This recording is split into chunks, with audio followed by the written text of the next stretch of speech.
الحمد للہ رب العالمین والصلاة والسلام علی رسولہ محمد وعلی آلہ واصحابہ اجمعین اما بعد فاعوذ باللہ السمیع العلیم من الشیطان الرجیم بسم اللہ الرحمن الرحیم۔ چلیے سورۃ الحاقہ، یہ بھی مکی صورت ہے۔ اس صورت کا بنیادی موضوع کیا ہے؟ قیامت کے جو ہولناک واقعات ہیں یا حالات ہیں، اس کا ذکر قرآن مجید کی صورت میں کیا گیا ہے، اور اس میں خاص طور پر حساب کتاب کی بات بھی کی گئی ہے۔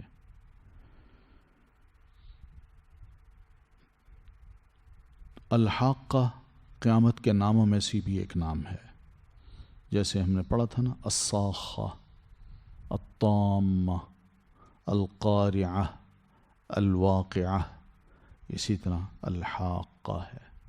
الحاقہ کا مطلب یہ ہے کہ جتنے بھی معاملات دنیا میں اللہ تعالیٰ نے بتائے ہیں، کل قیامت کو وہ ثابت ہو کے رہیں گے۔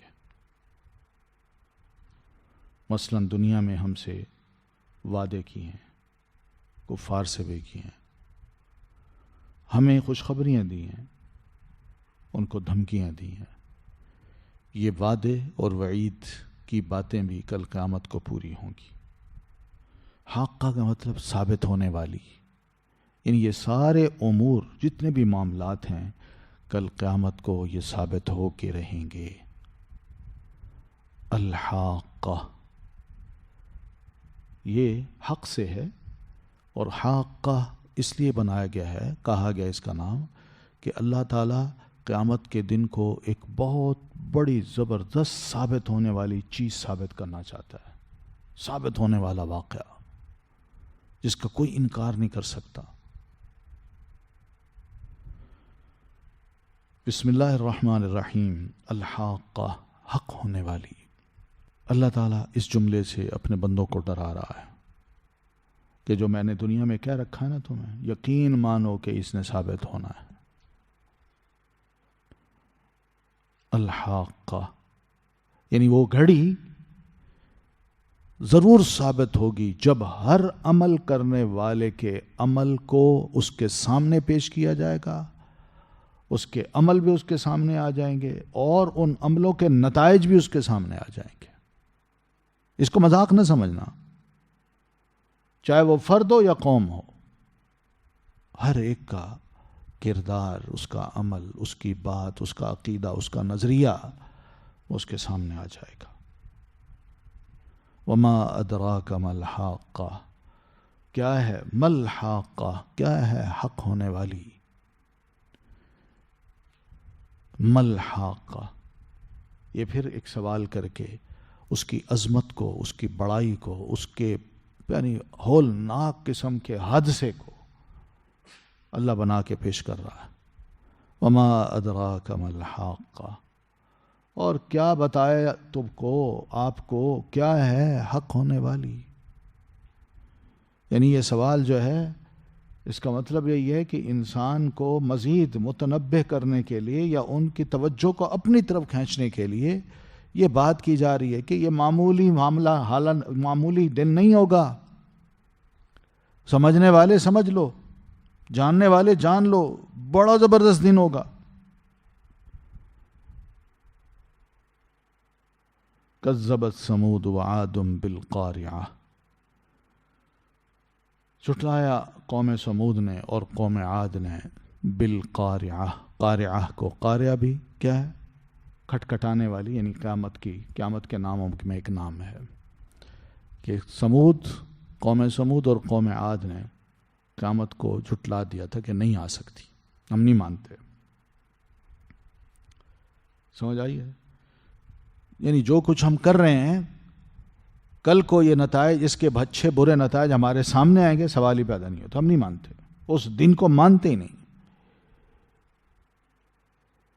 تو قوم سمود کون تھی؟ صالح علیہ السلام کی قوم، اور قوم عاد ہود علیہ السلام کی قوم۔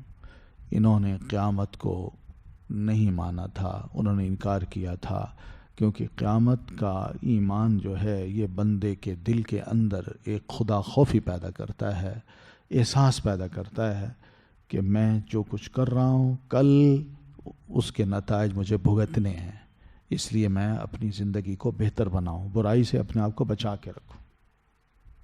مگر انہوں نے اس کو جھٹلا دیا تھا۔ جب جھٹلانے کا نتیجہ کیا ہوا؟ یہ بڑے سرکش طاغی قسم کے لوگ بن گئے، جو ان کا دل چاہتا تھا کرتے تھے، حتیٰ کہ وقت کے رسول کو بھی یہ اپنے اندر برداشت نہیں کرتے تھے۔ فَأَمَّا سَمُودُ، تو رہے سمود، فَأُهْلِكُوا، پس وہ ہلاک کر دیے گئے، بِالطَّاغِیَہ، حد سے گزرنے والی سے۔ طاغیہ یعنی گناہ کو بھی کہتے ہیں، یعنی اپنے گناہوں کی وجہ سے۔ طاغیہ اس چیخ کو بھی کہتے ہیں جو کہ ان کے اوپر آئی تھی اور جس کو وہ برداشت نہیں کر سکے تھے۔ طاغیہ اس کو بھی کہتے ہیں جس نے اونٹنی کی کونچیں کاٹ دی تھی، اس کی وجہ سے بھی یہ قوم سمود جو تھی سب اس میں انوالو تھی۔ ان سب نے مل کے اپنا ایک بندہ بھیجا، جاؤ اس کی کونچیں کاٹ دو۔ تو سب چونکہ شامل تھے، جس کی وجہ سے یہ قوم طاغیہ کہلائی، اور اس طاغیہ کی وجہ سے جو آگے بڑھ کے، جیسے قرآن میں آتا ہے نا کیا کہ فَانبَعَثَ أَشْقَاهَا، فَانبَعَثَ أَشْقَاهَا، اس قوم کا جو انتہائی بدبخت انسان تھا وہ کھڑا ہو گیا، وہ کہتا ہے یہ کام میں بجا لاؤں گا، تو اس نے یہ کام کیا۔ تو فَدَمْدَمَ عَلَيْهِمْ رَبُّهُمْ بِذَنبِهِمْ فَسَوَّاهَا، اللہ نے ان کے ان گناہوں کی وجہ سے انہیں پکڑا، ان پر ایسا عذاب نازل کیا کہ سب کو برابر کر کے رکھ دیا، سب کے اوپر آیا وہ۔ وَأَمَّا عَادٌ، اور رہے قوم عاد کے لوگ، فَأُهْلِكُوا، پس وہ ہلاک کر دیے گئے۔ اور یہ ہوا سخرہا، اس نے مسلط کر دیا اس ہوا کو، علیہم، ان پر، 7 لیال، 7 راتیں۔ تو قوم عاد کس طرح تباہ ہوئی؟ وہ اس طرح کہ اللہ تعالیٰ نے ان پر ایک ٹھنڈی یخ ہوا بھیجی جو انتہائی سرکش تھی۔ عاتیہ، سرکش سے مراد اس کے اندر کوئی رحمت نہیں تھی، کوئی برکت نہیں تھی، وہ اجاڑ رہی تھی ایک ایک شے کو، تباہ و برباد کر رہی تھی، الٹا پلٹا رہی تھی۔ سرسر، باد سرسر ٹھنڈی ہوا کو کہتے ہیں، یہ جو چلے تو اس کی ٹھنڈ دل کے اوپر اثر کرے۔ تو یہ ہوا آئی اور اللہ تعالیٰ نے اس ہوا کو مسلط کیا ان پر، 7 لیال، 7 رات، و8 ایام، 8 دن، 8 دن 7 رات وہ ہوا ان پر مسلط رہی۔ اور یہ ہوا ایک ایک آدی کو اٹھا کے، حسومن کا مطلب مسلسل، تھوڑی دیر کے لیے بھی وہ ہوا نہیں رکی، چلتی رہی چلتی رہی۔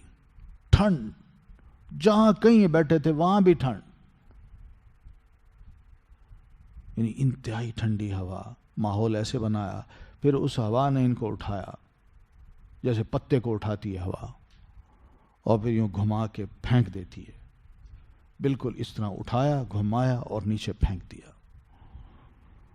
اور جب یہ نیچے آ کے گرے تو ان کی حالت کیا تھی کہ فَتَرَ الْقَوْمَ فِيهَا، تو دیکھنے والے تم دیکھتے قوم کو، یعنی قوم عاد کو، فِيهَا، ان کی بستی میں، سرعا، کہ وہ سب پچھاڑے ہوئے ہیں، یعنی کسی نے ان کو اٹھایا، اٹھا کے زمین پہ دے مارا ہے اور ان کا بھیجا نکال دیا، سب مرے پڑے تھے۔ اور لگتا ایسے تھا کأنہم اعجاز نخل خاویہ، گویا کہ وہ تنے ہیں کھجور کے درخت کے۔ کھجور کا لمبا درخت ہوتا ہے، تو اس کا لمبا تنا جو ہے وہ اس طرح پڑا ہوا تھا، ایسے لگتے تھے یہ لمبے لمبے قد کے لوگ تھے، ان کی لاشیں زمین پر ایسے پڑی ہوئی تھیں جیسے کھجور کے تنے گرے پڑے ہیں۔ اور خاویہ، بالکل کھوکھلے، جن کے اندر کوئی جان ہی نہیں، بے جان، سب ختم ہو چکے تھے۔ یہ اللہ تعالیٰ نے ان کے ساتھ سلوک کیا، کیوں؟ کہ انہوں نے الحاقہ کو نہیں مانا تھا، قیامت آنی نہیں۔ تو جب قیامت نہ آئے گی تو بندہ بے فکر ہو جاتا ہے، اور بے فکری میں ہر شے کرتا ہے۔ جب مجھ سے پوچھنے والا کوئی نہیں تو میں جو چاہوں کروں، تو وہ جو چاہتے تھے کرتے تھے۔ اس کو سرکشی کہتے ہیں. تو فَهَلْ تَرَى لَهُمْ مِن بَاقِيَةٍ، تو کیا آپ دیکھتے ہیں ان کا کوئی باقی بچا ہوا؟ ہم نے کسی عادی کو نہیں چھوڑا، ان کی نسل تک نہیں چلائی. ایک ایک عادی کو جو سرکش تھا اس سب کو ہم نے مار دیا، اور قوم عاد کی کوئی بقایا جات نہیں تھی، باقیات نہیں تھی. پھر وجاء فرعون، اور آیا فرعون، ومن، اور جو قبلہ اس سے پہلے تھے، والمؤتفقات، اور الٹ جانے والی بستیاں، بالخاطئہ، ساتھ گناہ کے. فرعون بھی بہت بڑا سرکش انسان تھا، اپنے آپ کو کہتا تھا میں خدا ہوں، انا ربکم الاعلی. موسیٰ علیہ السلام کا اس نے مقابلہ کیا، اپنی قوم کو اس نے باغی بنایا، کوئی بھی اس کے ڈر کی وجہ سے ایمان نہ لایا موسیٰ علیہ السلام پر. بنو اسرائیل کو اس نے یرغمال بنا رکھا تھا. یہ اس کی حالت تھی. تو یہ فرعون بھی آیا ماضی میں. اگر اس وقت بھی کوئی دنیا میں فرعون ہے تو وہ سن لے، وہ بھی یاد رکھے کہ فرعون اس سے پہلے بھی آ چکا ہے. اور پھر اس کے بعد ومن قبلہ، اس سے پہلے بھی بہت سے لوگ تھے، بہت سی بستیوں والے بڑے بادشاہ تھے، فرعون نمرود ٹائپ کے. اور والمؤتفقات، اور الٹ جانے والی بستیاں. یہ قوم لوط کی طرف اشارہ ہے، جن کی بستیوں کو اللہ تبارک و تعالیٰ اٹھا کے اوپر لے گیا فرشتوں کے ذریعے، اور فرشتوں نے اوپر جا کے الٹا دیا، وہ نیچے اور ان کے اوپر پتھر. یہ سب کے سب کیا لائے تھے؟ بالخاطئہ، گناہ کو، نافرمانی کو. یہ بھی اللہ کے نافرمان بنے تھے، ان کو بھی اللہ تعالیٰ نے نہیں چھوڑا. سب کا بھیانک انجام ہوا. مکی لوگوں یہ واقعات سنو، یاد کرو ان کو. انا، بے شک ہم، تو انہوں نے کیا کیا؟ فعصوا رسول ربہم، تو انہوں نے نافرمانی کی رسول کی اپنے رب کے. فاخذہم، تو اس نے پکڑ لیا انہیں، اخذتاً، پکڑنا، رابیہ، سخت. یہ سب وقت کے رسول کو نہیں مانتے تھے، اس کی نافرمانی کرتے تھے. وہ بار بار آگاہ کرتا، لا ایمان، فاتقوا اللہ واطیعون، اللہ تعبدوا الا اللہ. یہ دو لفظ تھے، دو بول تھے، وہ نہیں مانتے تھے. کہتے تھے رسول کی یہ بات ہم نے نہیں مانی. نہ رسول کو ماننا ہے، نہ ایک الہ کی بات تسلیم کرنی ہے، بلکہ ہم بہت سے خداؤں کے قائل ہیں، اور قیامت اس کو تو ہم مانتے نہیں. تو رسول کی نافرمانی میں چھوٹی چھوٹی نافرمانی بھی آ جاتی ہے اور بڑی بڑی نافرمانی بھی. عقیدہ کی مخالفت یہ رسول کی نافرمانی ہے، اور کسی عمل کی مخالفت یہ بھی رسول کی نافرمانی ہے. تو پھر اللہ تعالیٰ نے ان کو پکڑنا بڑا سخت قسم کا، یعنی ان میں کوئی بچ نہ سکا. تو اللہ تعالیٰ نے سب کو ان کے جھٹلانے کی وجہ سے ایسی سزا دی جو اللہ کی سزا ان پر چسپاں ہو گئی، ثابت ہو کے رہ گئی. کل کذب الرسل فحق وعید. انا، بے شک ہم، لما، جب، طغا، طغیانی کی، الماء، پانی نے. یہاں پھر اشارہ کیا ہے سیدنا نوح علیہ الصلاۃ والتسلیم کی قوم کی طرف، کہ قوم نوح پر جب عذاب بھیجنا چاہا اور پانی کو ہم نے خوب نکالا، زمین سے اوپر سے برسایا، اور پانی بہت زیادہ ہو گیا، اور پانی سرکشی اختیار کرنے لگ گیا، یعنی اس کے اندر لہریں اٹھنے لگیں. تو ایسے موقع پر ہم ہی تھے جو ہم نے تم انسانوں کو اٹھایا فی الجاریہ، کشتی میں. یعنی کشتی میں تم جیسے مومن، تمہارے اندر کے جو مومن تھے، ہم نے ان کو سوار کیا، جس میں نوح علیہ السلام تھے اور ان کے ماننے والے چند مومن تھے. یہ کام ہمارا ہے. باقی سب کو ہم نے غرق کر دیا. کیوں؟ لِنَجْعَلَهَا لَكُمْ تَذْكِرَةً، تاکہ ہم بنا لیں اس کو تمہارے لیے ایک یاد دہانی. وَتَعِيَهَا، اور یاد رکھے اسے، اذن، کان، واعیہ، یاد رکھنے والا. تو ہم نے اس کشتی کو، یا قوم نوح کی غرقابی کو، ہم نے ایک بڑی زبردست قسم کی نصیحت بنا کے چھوڑ دیا تاکہ بعد والے اس سے عبرت بھی پکڑیں اور یاد رکھنے والے کان اس کو یاد بھی رکھیں کہ ہاں ہم نے یہ بات سنی تھی کہ قوم نوح ساری کی ساری غرق ہو گئی تھی. چند لوگ تھے جو حضرت نوح علیہ السلام پر ایمان لائے تھے اور وہی کشتی میں سوارے ہوئے وہی بچ سکے، باقی کوئی نہیں بچا. ہم نے یہ بات سنی ہے، بھول نہ جائیں یہ بات. تو سبق بھی دیا جا رہا ہے، سمجھایا بھی جا رہا ہے قریشیوں کو کہ دیکھ لو ماضی کی قوموں کے حالات کو، افراد کو، بڑے بڑے لیڈرز کو، بڑے بڑے فرعونوں کو، اور ان کے مقابلے میں چند لوگوں کو جو مسلمان تھے یا ایک فرد جو رسول اللہ تھا اس کو اللہ تعالیٰ نے بچایا، اور باقی سب کے ساتھ جو گزری وہ تاریخ کا ایک حصہ ہے اور قرآن مجید اس کو بیان کر رہا ہے. اب یہ سوچ لو کہ تم کس زمرے میں شامل ہونا چاہتے ہو، کیونکہ یہ باتیں وہ کہانیاں نہیں ہیں، یاد دہانی ہے، یاد دہانی. کان بھول نہ جائیں کہ ہاں ہم نے یہ باتیں نہیں سنی تھی. فَإِذَا نُفِخَ، پھر جب پھونکا جائے گا، فِي الصُّورِ، سور میں، نفخۃ واحدہ، پھونکنا ایک ہی بار. تو یہ قیامت کی گھڑی اب شروع ہو رہی ہے. اللہ فرماتے ہیں نفخہ اولا ہے یہ. جب ہم فرشتے کو حکم دیں گے کہ وہ سور میں پھونکیں تو وہ پہلا پھونکنا جو ہے، پہلا ان کا جو نفخہ ہوگا، یہ کیا ہوگا؟ کوئی بندہ بھی جو زندہ ہوگا، کوئی زندہ شے ہوگی، سب کی سب مر جائے گی. یہ پہلا مرحلہ ہے، نفخۃ واحدہ. اس کو نفخۃ الفزع کہتے ہیں، گھبراہٹ کا نفخہ، کہ جس میں کوئی زندہ چیز باقی نہیں بچے گی، سب کی سب ختم ہو جائے گی. پھر اس کے بعد آئے گا نفخۃ الصاق. ٹھیک ہے، پہلے گھبراہٹ ہوگی، پھر دوسرا نفخہ ہوگا صاق کا. صاق کا مطلب موت آ جائے گی. پھر تیسرا نفخہ ہوگا نفخۃ القیام، سب زندہ کھڑے ہو جائیں گے. ٹھیک ہے، تو یہ صورت بنے گی. فَإِذَا نُفِخَ فِي الصُّورِ نَفْخَةٌ وَاحِدَةٌ. اب منظر کیا ہوگا اس کا کہ وَحُمِلَتِ الْأَرْضُ وَالْجِبَالِ، زمین اٹھا لی جائے گی، والجبال، اور پہاڑ اور زمین اٹھا لیے جائیں گے.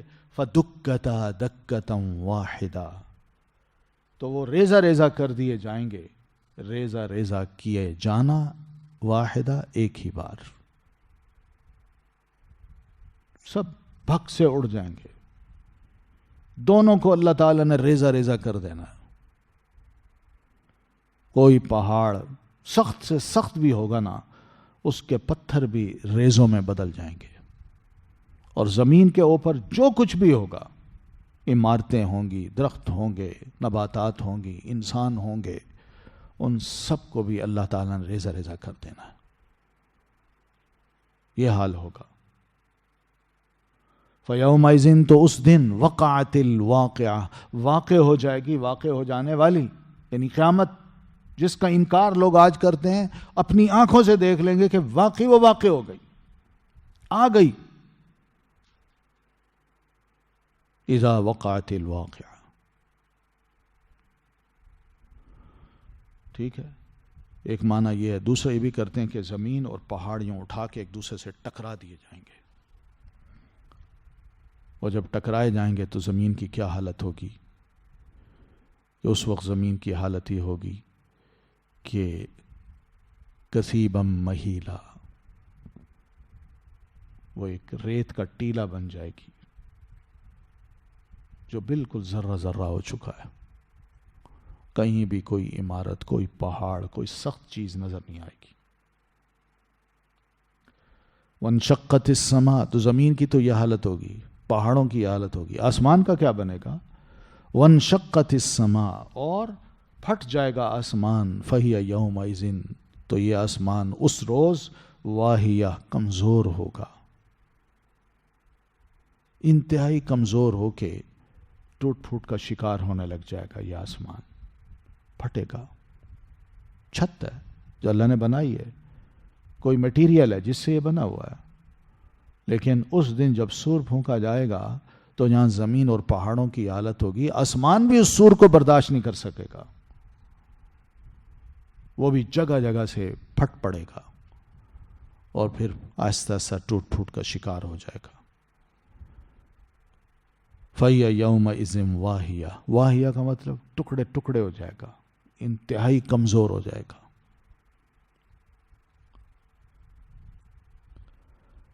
یہ ہولناکیاں ہیں جو قیامت کا منظر اللہ تعالیٰ بتا رہے ہیں. وَالْمَلَكُ عَلَىٰ أَرْجَائِهَا، اور فرشتے ہوں گے عَلَىٰ أَرْجَائِهَا، اس کے کناروں پر. فَيَحْمِلُ، اور اٹھائیں گے عرش ربک، عرش آپ کے رب کا، فوقہم اپنے اوپر، یومئذ اس روز، ثمانیہ 8. یعنی آسمان جب ٹوٹ پھوٹ کا شکار ہوگا تو فرشتے کنارے پہ ہوں گے، یعنی ایک سائٹ پہ ہوں گے، اور وہ دیکھ رہے ہوں گے زمین والوں کی طرف کہ ان کا کیا حال ہوا ہے، اور آسمان بھی ٹوٹ پھوٹ کا شکار ہوتا دیکھ رہے ہوں گے. اور پھر وَيَحْمِلُ عَرْشَ رَبِّكَ يَوْمَئِذٍ فَوْقَهُمْ يَوْمَئِذٍ، اس روز رحمان کا جو عرش ہے قیامت کے روز، 8 بڑے بڑے فرشتے اٹھائے ہوئے ہوں گے. ثمانیہ کا مطلب یہ 8 بڑے بڑے فرشتے. سیدنا انس رضی اللہ تعالیٰ عنہ فرماتے ہیں کہ نبی صلی اللہ علیہ وسلم نے ارشاد فرمایا، اذن لی، مجھے اجازت دی گئی ہے اللہ کی طرف سے، ان احدثا، کہ میں لوگوں کو بتاؤں، عن ملکن، ان فرشتوں کے بارے میں، من حملت العرشی، جو عرش کو اٹھانے والے ہیں قیامت کے روز. وہ کون سے ہیں؟ کہ رجلاہ فی الارض السفلی، کہ اس فرشتے کے دونوں پاؤں زمین کے انتہائی نچلے حصے میں ہیں. وَعَلَىٰ قَرَنِهِ الْعَرْشُ، اور اس کے سینگ پر عرش ہے. اتنا بڑا فرشتہ ہے. یعنی اس وقت زمین کہیں بھی ہے تو اس زمین کا جو نچلا حصہ ہے وہاں اس کے پاؤں ہیں، اور اس کے سر کے اوپر جو سینگ ہیں وہ عرش کو اٹھائے ہوئے ہیں. اتنا بڑا فرشتہ ہے. آپ یہ بھی فرماتے ہیں وَبَيْنَ شَحْمَةَ أُذُنَيْهِ وَعَاتِقِهِ خَفَقَانُ الطَّيْرِ 700 عَامٍ، کہ جو فرشتہ ہے، یہی فرشتہ، اس کے کان کی اس لو سے لے کر اس کے مونڈے تک کے درمیان کا جو فاصلہ ہے وہ ایک پرندے کا اڑنا ہے جو 700 سال تک لگاتار اڑتا جائے تب جا کے فاصلہ ختم ہوتا ہے. ایک پرندہ، ایک انسان چلتا جائے نہیں، پرندہ اڑتا جائے، اور پرندہ انسان جو چل رہا ہوتا ہے اس سے کہیں تیز ہوتا ہے، حتیٰ کہ انسان سوار ہو گھوڑے پر، پرندہ جو ہے اس سے بھی کہیں تیز چلتا ہے. تو پرندے کا جو پھڑ پھڑانا ہے، اڑنا ہے، 700 سال تک وہ مسلسل اڑتا چلا جائے. جتنی لمبی یہ مسافت ہے اتنی لمبی مسافت اس فرشتے کے کان کی لو سے لے کر اس کے موڑے کے درمیان کی ہے. یقول ذالک الملک، یہ فرشتہ کہتا ہے سبحانک حیث کنتا، اللہ تیری ذات واقعی ہر عیب سے پاک ہے، تو جہاں کہیں بھی ہے، تو واقعی ہر عیب سے پاک ہے. تو یہ فرشتہ ہے جو کہ اللہ کے عرش کو، رب کے عرش کو، اب 4 ہیں جو اٹھائے ہوئے ہیں، قیامت کے روز 8 اٹھائیں گے.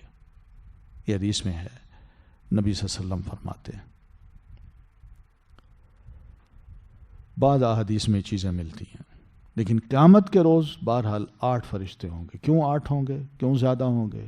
اس لیے کہ اس روز رب جو ہے بڑے جلال میں ہوگا. بڑے جلال میں ہوگا. وَيَبْقَى وَجْهُ رَبِّكَ ذُو الْجَلَالِ وَالْإِكْرَامِ.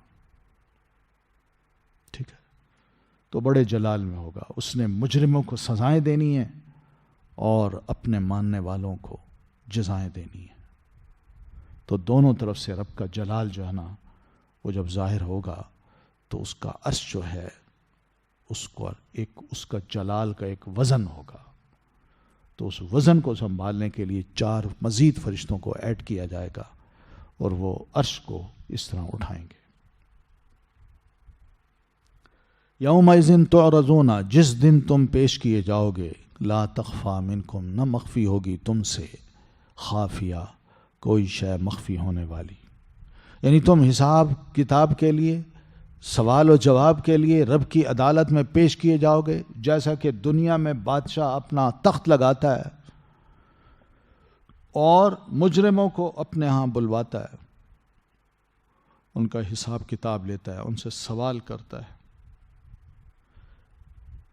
یہ اسی طرح جیسے ایک بادشاہ ہے اپنے لشکر کو بلاتا ہے اور لشکر سے پوچھتا ہے، ہاں بھائی کیسی جنگ ہوئی،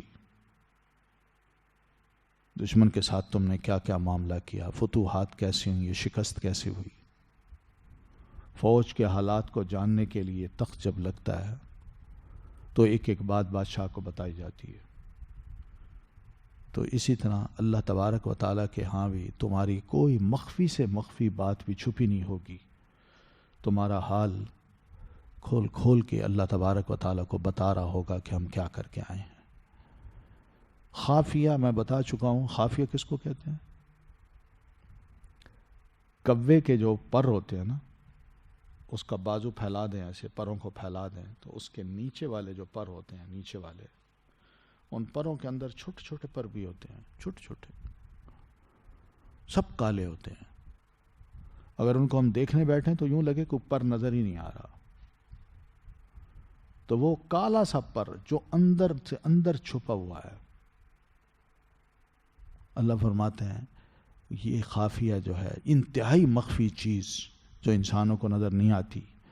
اس طرح بندوں کا کوئی مخفی سے مخفی عمل جو ہے نا وہ انسانوں پر اس دن مخفی نہیں ہوگا، بلکہ اللہ نے اس کو بھی کھول کے اس کے سامنے رکھ دینا ہے. یہ حال ہوگا. تو فَأَمَّا مَنْ أُوتِيَ كِتَابَهُ، تو رہا وہ شخص جو دیا گیا اپنی کتاب کو، اپنے نام اعمال کو، بِيَمِينِهِ، اپنے دائیں ہاتھ میں، فَيَقُول، تو وہ کہے گا، هَاؤْمُ اقْرَؤُوا، آؤ لو، اقرؤ پڑھو، کتابیہ، کتاب میری. یہ اصل میں ہے کتابی.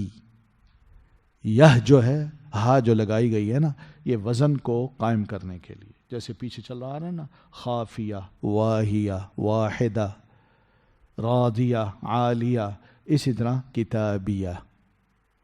ورنہ ہے کتابی یا کتابیہ ہے، بیا آگے ہا لگا دی ہے تاکہ ایک ہی وزن بن جائے. تو بہرحال اس کتاب میں، اس نامہ اعمال میں بندے کی تفصیل ہوگی.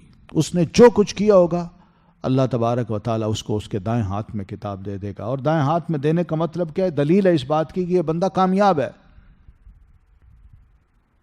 تو وہ لیتے ہی کہے گا کہ آؤ لو اقرؤ کتابیہ، خوشی سے کہے گا کہ میں نجات پا گیا. اس کو اسلام پر بھرپور یقین تھا. ٹھیک ہے. تو فیقول ہاؤم اقرؤ کتابیہ، تو وہ کہے گا لو پڑھو میری کتاب کو. تو عربوں کے ہاں جو یمین کا جو لفظ ہے نا، یمین کا لفظ، یمین، یمین، یہ خوشی کی علامت ہے، اور شمال، شمال، یہ غم کی علامت ہے. ٹھیک ہے. تو ہاؤم اقرؤ، ہاؤم کس کو کہتے ہیں؟ آؤ، تعالو، آؤ، ہلم، آؤ، یا پکڑو، یہ سب معنی اس کے ہیں. تو بہرحال وہ یہ کہے گا کہ آؤ پڑھو میری کتاب کو. تو ہا جو ہے یہ کتابیہ کی ہا جو ہے یہ سکوت کے لیے، خاموشی کے لیے. یہ ضمیر نہیں ہے، یاد رکھیے گا، اس کو ضمیر نہ سمجھیے گا. ٹھیک ہے. جیسے پڑھتے ہیں نا کتابہ بیمینہ، اب کتابہ ہی، یہ وہ ہو نہیں ہے، وہ ضمیر ہے، یہ ضمیر نہیں ہے، یہ صرف بات کو یہاں روکنے کے لیے، سکوت کے لیے لائی گئی ہے۔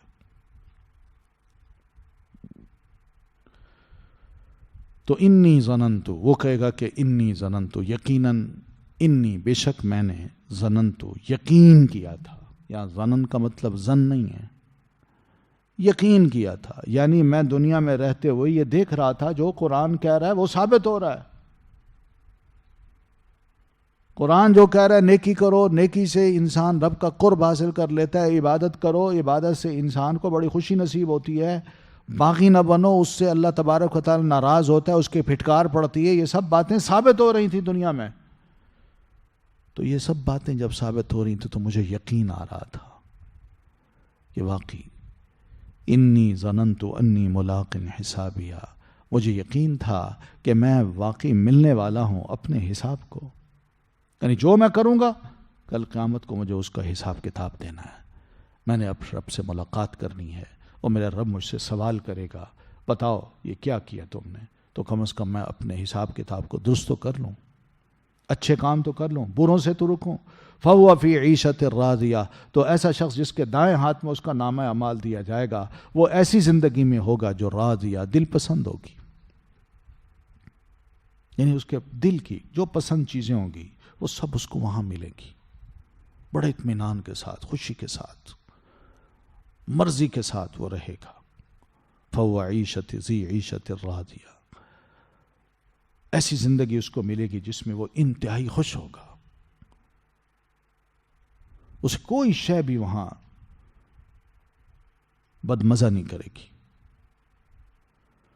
فی جنت عالیہ، بلند جنت میں،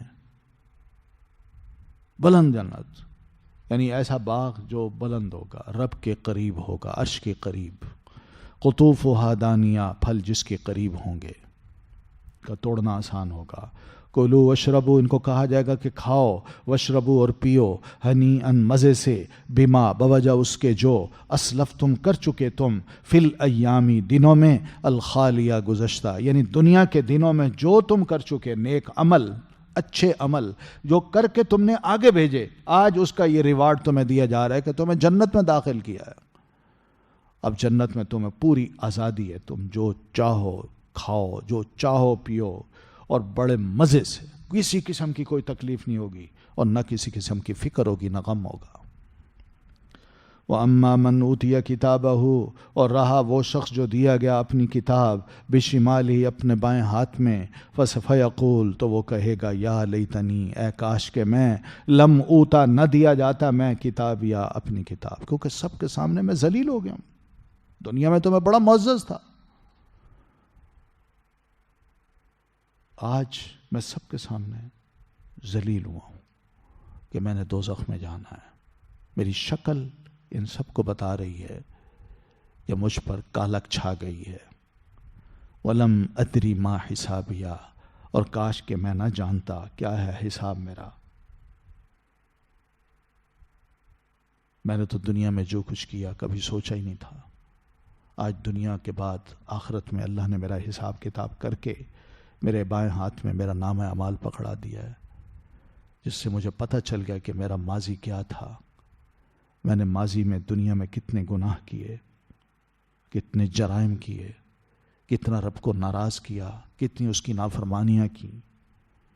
کاش کہ مجھے میرے حساب کا علم نہ ہوتا، یا لیتہا، اے کاش کہ وہ، کانت ہوتی وہ، القاضیہ فیصلہ کن، یعنی جو موت آئی تھی، ایک بار دنیا میں مرا تھا، کاش کہ وہی فیصلہ کن ہوتی، بس ہمیشہ کے لیے میں مر چکا ہوتا، مجھے زندہ نہ کیا جاتا، میدان محشر میں کھڑا نہ کیا جاتا، میرے بائیں ہاتھ میں میرا نامہ اعمال نہ دیا جاتا، میں مر چکا ہوتا، کاش کہ میں نہ اٹھتا۔ اب دوبارہ بھی مجھے اٹھا دیا گیا ہے جس کا میں انکار کرتا تھا۔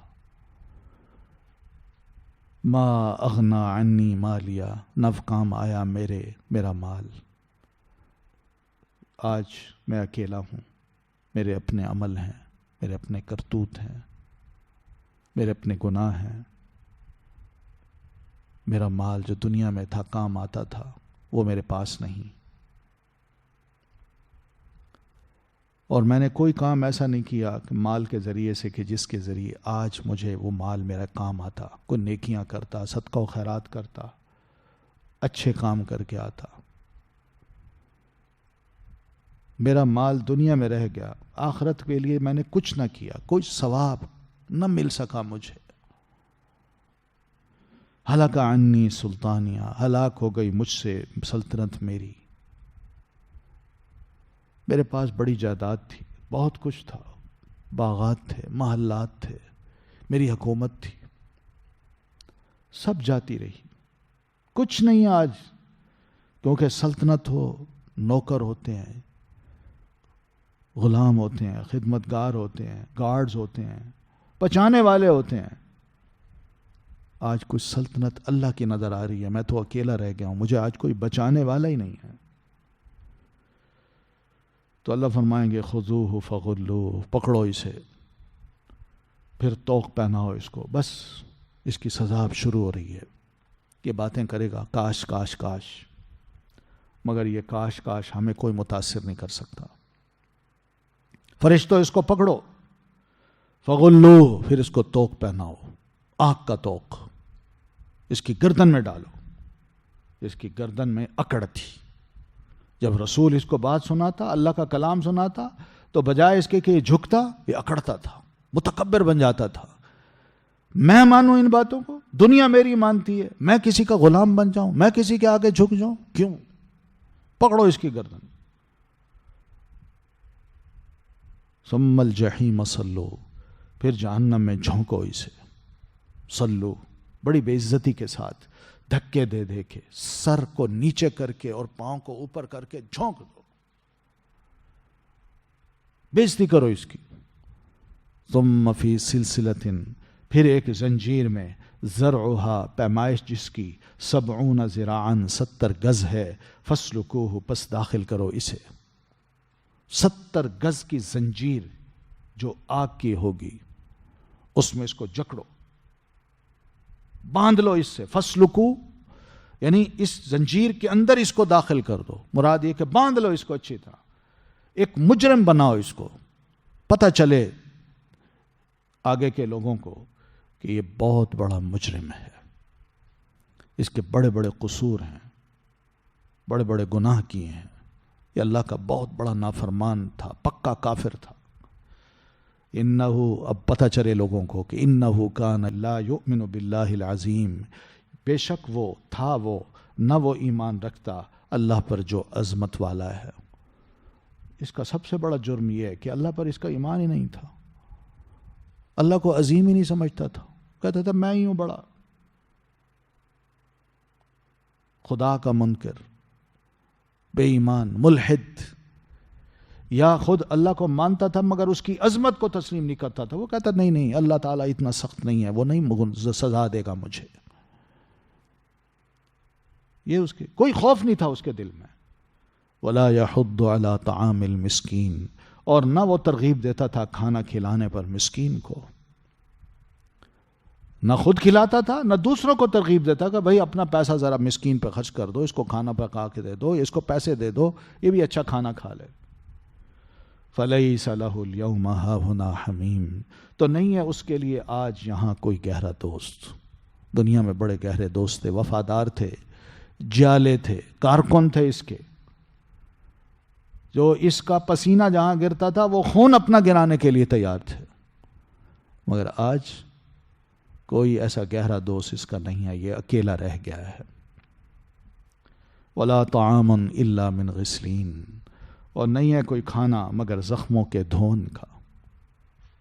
یہ زخموں کے اندر سے پیپ نکلتی ہے نا، دانہ بندے کو پھوڑا نکلتا ہے، پھوڑے سے جو پیپ نکلتی ہے، بس وہ کچ لہو، وہ اس کا کھانا ہوگا آج، جس میں بدبو بھی ہوتی ہے، جس کو دیکھ کے ویسے بھی آج انسان کو الٹی آتی ہے، وہ اس سے بھی بس یہی کھانا ہوگا اس کا۔ لا یأکلہ، نہیں کھائیں گے اسے، الا الخاطئون، مگر خطا کار لوگ۔ یہ خوراک ان لوگوں کی ہوگی جو انتہائی گناہ گار لوگ ہیں، جہنمی ہوں گے، جہنمیوں کو کوئی جنت والا کھانا نہیں ملے گا، نہ ٹھنڈا پانی، نہ کوئی پھل فروٹ، کچھ بھی نہیں۔ اللہ تعالیٰ نے جنت کا پھل پانی حرام کر دیا ہے جہنمیوں پر، بلکہ جہنم کی الگ خوراک ہے، اور وہ یہی ہے۔ بس گناہ کی وجہ سے، شرک کی وجہ سے، کفر کی وجہ سے، بڑے بڑے گناہوں کی وجہ سے یہ جہنم میں جا کے جہاں ذلیل ہوں گے، وہاں ان کو ان کا کھانا اس صورت میں دیا جائے گا کہ جناب یہ کچ لہو ہے، آپ بس اسی کو اپنی خوراک بنائیے، پیجئے، چاہے اس کو سوپ بنا کے پئیں یا غذا بنا کے پئیں، یہی آپ کی خوراک ہے، اس کے علاوہ کچھ نہیں۔ فلا اقسم بما تبصرون وما لا تبصرون، یہاں اللہ تعالیٰ نے وحی کو اور نبوت کو مزید پختہ بتانے کے لیے قسم کھائی ہے کہ میں عالم الغیب بھی ہوں، عالم الشہادہ بھی ہوں۔ میں نے جو کتاب نازل کی ہے یہ برحق کتاب ہے، اللہ تعالیٰ کا کلام ہے، اور اسی کتاب کے ذریعے محمد الرسول اللہ صلی اللہ علیہ وسلم تمہیں دعوت دے رہے ہیں۔ تو اس لیے فرمایا فلا، یہ عربی میں لا جو ہے نا، لا اقسم میں لا زائدہ ہے، لا کا معنی نہیں کریں گے، اس کا معنی کوئی نہیں ہوگا، یہ زائدہ ہے۔ زائدہ کا کیا مطلب؟ یعنی لکھا جائے گا، پڑھا نہیں جائے گا، اس کا مفہوم نہیں لیا جائے گا، یہ عربی زبان میں عام ہے یہ۔ تو فلا نہیں، مراد کیا اس سے کہ نہیں، جس طرح تم قرآن مجید کو یا رسول اللہ کو جھٹلاتے ہو، یہ معاملہ ایسا نہیں ہے۔ اقسموں، اب آگے بات، میں قسم کھاتا ہوں، اب یہ اللہ تعالیٰ نے خود فرمایا اقسموں، سمجھ آئی نا لا کا کیا مطلب ہے؟ یعنی تم جھٹلاتے ہو قرآن مجید کو، رسول محترم کو، یقین مانو یہ معاملہ ایسا نہیں ہے جس طرح تم جھٹلا رہے ہو، بلکہ میں قسم کھاتا ہوں بما تبصرون، ان چیزوں کی جو تم دیکھتے ہو۔ یعنی بہت سی ایسی چیزیں ہیں جو ہمیں نظر آتی ہیں، سورج ہے، چاند ہے، ستارے ہیں، آسمان ہے، زمین ہے، درخت ہیں، مخلوق ہیں، اور بہت سی، یہ سب ہم دیکھتے ہیں، ان کو دیکھ کے بس گزر جاتے ہیں، لیکن حقیقت یہی ہے کہ ان کی ایک ایک شے پہ غور کرنے سے، یعنی ایک ایک شے کا تعلق غور کرنے سے ہے کہ اللہ نے ان کو پیدا کیا۔ تو بما تبصرون، میں قسم کھاتا ہوں اس چیز کی جو تم دیکھتے ہو، وما لا تبصرون، اور اس کی جو تم نہیں دیکھ پاتے۔ تو یہ قسم کس چیز کی ہے؟ اس کا جواب آ رہا ہے، انہ لقول رسول کریم، یقین مانو یہ قرآن لقول، یقیناً قول ہے، رسول کریم، ایک پیغمبر کا، اور کریم، کریم جو معزز ہے، یعنی ایک انتہائی معزز رسول ہے۔ رسول کا مطلب جس کو بھیجا جاتا ہے، پیغمبر، یہ اس کا قول ہے۔ یعنی یہ قرآن مجید محمد صلی اللہ علیہ وسلم آپ کو سنا رہے ہیں، یا جبریل امین علیہ الصلاۃ والتسلیم اللہ کے حکم سے آپ پر اتار گئے، اس لیے نبی علیہ الصلاۃ والتسلیم جو کچھ کہہ رہے ہیں اور جو بول رہے ہیں رسالت کی صورت میں، یہ سب کچھ اللہ کی طرف سے ہے، رسول محترم کا اپنا ذاتی نہیں ہے۔ یہ ہے قسم جو کھائی اللہ تبارک و تعالیٰ نے، وہ اس لیے کھائی، ٹھیک ہے۔ پھر فرمایا تسلی دینے کے لیے، وما هو بقول شاعر، اور نہیں ہے یہ قرآن شاعر کا قول، قلیلا ما تؤمنون، کتنا کم ہے جو تم ایمان لاتے ہو۔ مراد یہ ہے کہ تم نے کبھی شاعری سنی اور نبی علیہ الصلاۃ والتسلیم کا کلام سنا، اس میں مقابلہ کر کے دیکھا تم نے؟ بہت کم لوگ ہو جو تم مانتے ہو اس بات کو کہ واقعی قرآن مجید میں اور شاعری میں بڑا فرق ہے، مگر اس کے باوجود تم یہ کہتے ہو یہ شاعری ہے۔ اور پھر نبی علیہ الصلاۃ والتسلیم کون سے شاعر تھے؟ آپ کو تو شعر بھی اچھی طرح کہنا نہیں آتا تھا۔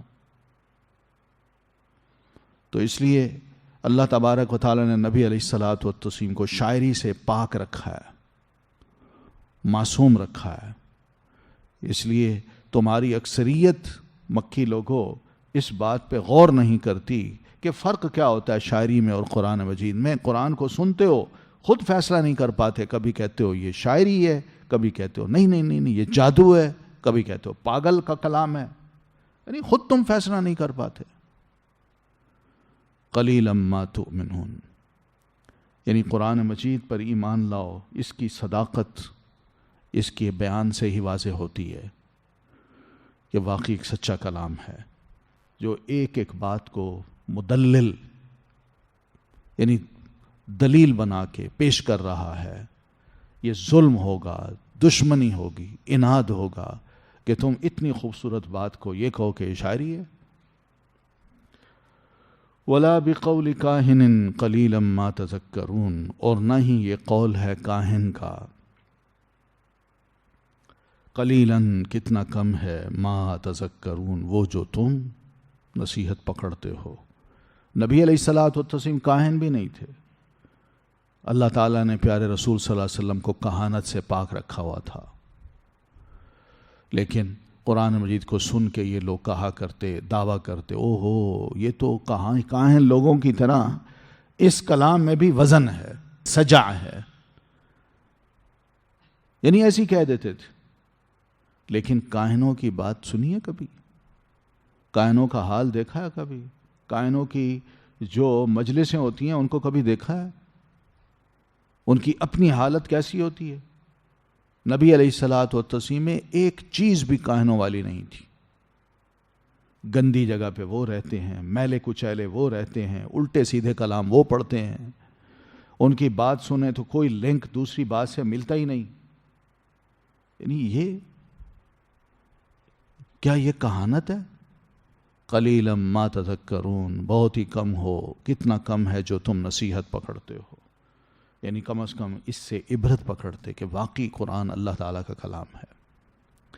تو آپ دیکھ لیں، پہلے فرمایا قلیلا ما تؤمنون، وہاں ایمان کی نفی فرمائی، اور دوسری دفعہ فرمایا قلیلا ما تذکرون، یہاں تذکیر کی، نصیحت کی نفی فرمائی.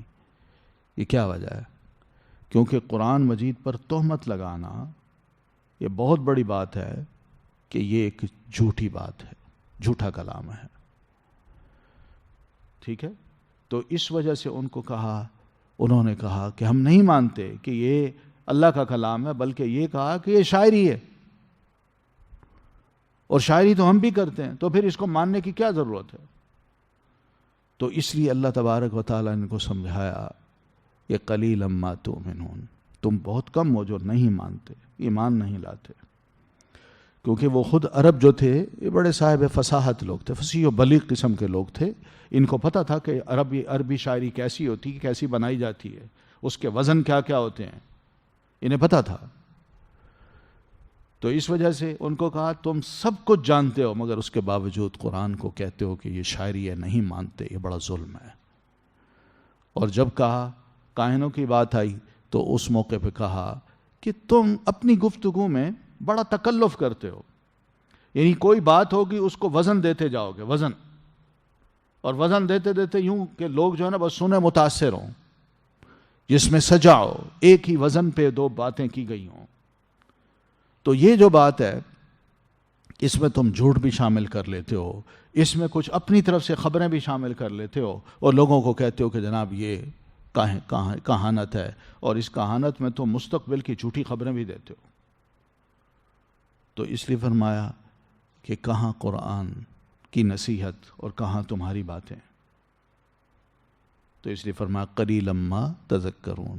پھر سمجھایا تنزیل من رب العالمین، یہ قرآن مجید تو نازل کردہ ہے رب العالمین کی طرف سے، یعنی وہ رب جس نے ساری مخلوق کو پیدا کیا اور ان کو پالا پوسا اور ان کو مختلف قسم کی نعمتیں عطا کی.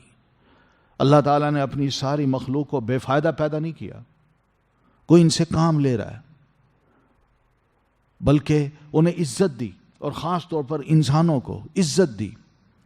انسانوں کے اندر سے ایک شخص کو چن کے اس کے اوپر نبوت کا تاج رکھا، اس پر اپنی وحی نازل کی تاکہ یہ بندہ بندوں کو اللہ تعالیٰ سے جوڑنے کا ایک ذریعہ بن جائے.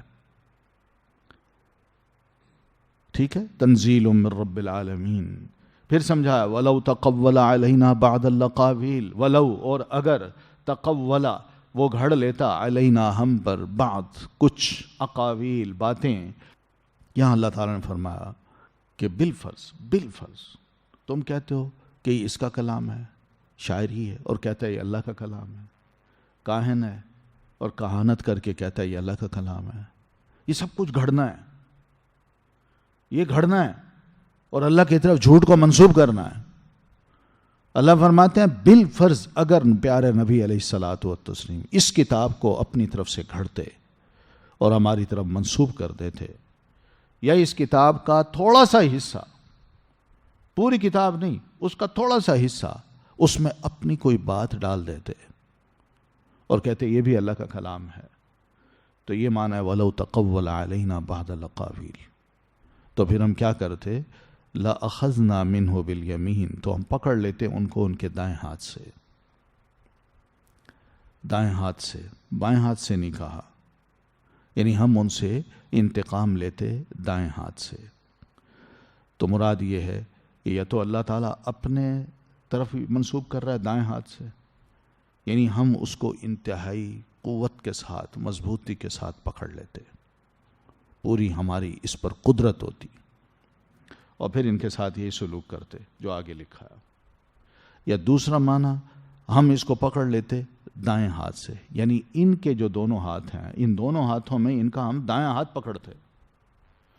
اور دائیں ہاتھ کو جب پکڑا جاتا ہے تو بالکل اسی طرح ہے کہ اس دور میں یہ سمجھا جاتا تھا کہ ایک بڑا سردار جب کسی کو سزا دینے لگتا اور اس کی توہین کرنے لگتا تو کہتا ہے اس کا دائیں ہاتھ پکڑو اس کا دائیں ہاتھ، اور پھر دائیں ہاتھ اس کا پکڑ لیتا اور پھر اس کے بعد جو چاہتا وہ اس کے ساتھ کرتا تھا. تو یہاں بھی یہی معنی ہے کہ پیارے اللہ تعالیٰ فرماتے ہیں کہ میں ان کے ساتھ وہی سلوک کرتا جو بادشاہوں کے ساتھ کرتے ہیں، بادشاہ اپنے مجرموں کے ساتھ کرتے ہیں. وہ کس طرح کہ دائیں ہاتھ پکڑتے تھے وہ، اور پھر دائیں ہاتھ سے پکڑ کے اس کی گردن اڑا دیتے تھے. ٹھیک ہے، یعنی ایک قاتل ہے، مارنے والا ہے، جب وہ چاہتا کہ میں کسی کی گردن اڑاؤں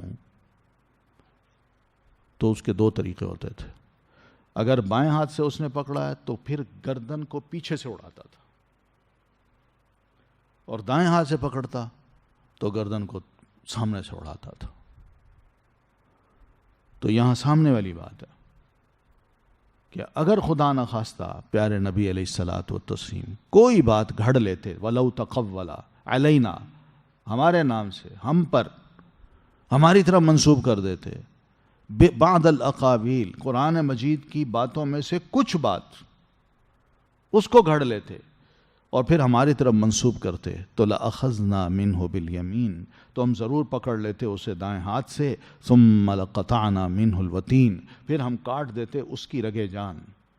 یعنی یہ وہ رگ ہوتی ہے جس کا تعلق دل سے ہوتا ہے، تو جو یہ رگ کٹ جائے تو دل کام کرنا بند کر دیتا ہے،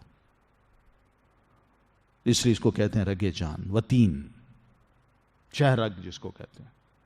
تو ہم اس کو کاٹ دیتے بس. اور جب کاٹتے تو فما منکم من احد عنہ حاجزین، تو تم میں کوئی بھی ایسا نہ ہوتا جو آتا اور محمد الرسول اللہ علیہ وسلم کو اس سزا سے بچا سکتا.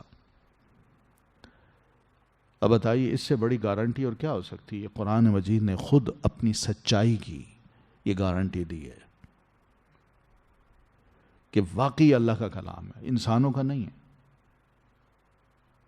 اس لیے آگے سمجھایا وَإِنَّهُ لَتَذْكِرَةٌ لِّلْمُتَّقِينَ، اور یقیناً یہی قرآن البتہ ایک نصیحت ہے. وہ اس سے اثر لیتے ہیں، اثر لے کے اپنے آپ کو چینج کر لیتے ہیں. وہ ان لوگوں کی طرح نہیں ہوتے جو قرآن سنیں اثر نہ لیں، جیسے کفار ہیں، یا اسی طرح بدبخت قسم کے لوگ ہیں.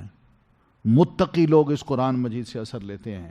وَإِنَّا لَنَعْلَمُ، اور یقیناً البتہ ہم جانتے ہیں، اَنَّا، بے شک، منکم، تم میں سے، مکذبین، جھٹلانے والے بھی ہیں. اللہ فرماتے ہیں ہم پتہ ہے کہ تم میں سے کچھ ایسے بھی ہیں جو اس قرآن مجید کو جھٹلاتے ہیں، دنیا کو ترجیح دیتے ہیں، آخرت کو نہیں دے رہے، خواہشات نفس کو یہ لے کے چل رہے ہیں، ان کے دلوں میں خدا خوفی نہیں ہے. اور جھٹلاتے بھی ضد کی وجہ سے ہیں، باوجود اس کے کہ وہ جانتے ہیں کہ قرآن مجید ایک ایسی کتاب ہے جس کا ہم مقابلہ نہیں کر سکتے۔ وَإِنَّهُ، اور یقیناً یہ قرآن، لَحَسْرَةٌ، البتہ حسرت ہے، عَلَى الْكَافِرِينَ، کافروں پر۔ یعنی قرآن آج یہ لوگ نہیں مان رہے تو کل کو یہ کافر حسرت کریں گے، نادم ہوں گے کہ واقعی ہمارے پاس کچھ نہیں، آج قرآن ہمارے خلاف حجت بن گیا ہے۔ وَإِنَّهُ لَحَقُّ الْيَقِينِ، اور یقیناً یہ قرآن مجید البتہ حق ہے، یقینی۔ یعنی یہ قرآن مجید ایسی کتاب ہے جس میں کسی قسم کا کوئی شک نہیں ہونا چاہیے یہ کسی انسان کا بنایا، بلکہ یقین ہونا چاہیے کہ اللہ تعالیٰ کی طرف سے ہے۔ اس کو محمد الرسول اللہ صلی اللہ علیہ وسلم نے نہیں گھڑا، الحمد سے لے کر والناس تک یہ اللہ کا کلام ہے، اس میں ایک لفظ بھی، ایک حرف بھی جناب محمد الرسول اللہ علیہ وسلم کا شامل نہیں ہے۔ فسبح بسم ربک العظیم، تو تسبیح بیان کیجیے اللہ کے رسول آپ اپنے رب کے نام کی جو بہت ہی عظیم ذات ہے۔ مراد یہ ہے کہ اللہ کے رسول آپ اللہ تعالیٰ کی تسبیح لوگوں کے سامنے بیان کیجیے، اللہ کو پاک قرار دیجیے، اللہ تبارک و تعالیٰ کی طرف کوئی نقص، کوئی برائی جو لوگ منسوب کرتے ہیں آپ ان کے مقابلے میں کہیے کہ اللہ تعالیٰ کی ذات ہر عیب سے، ہر نقص سے، ہر برائی سے پاک ہے۔ اور یہ سب باتیں قرآن مجید سنا سنا کے انسان دوسروں کے سامنے واضح کر دیتا ہے۔ ٹھیک ہے، تو یہ ہے سورۃ الحاقہ۔ سبحانک اللہم و بحمدک، اشہد ان لا الہ الا انت، استغفرک و اتوب الیک۔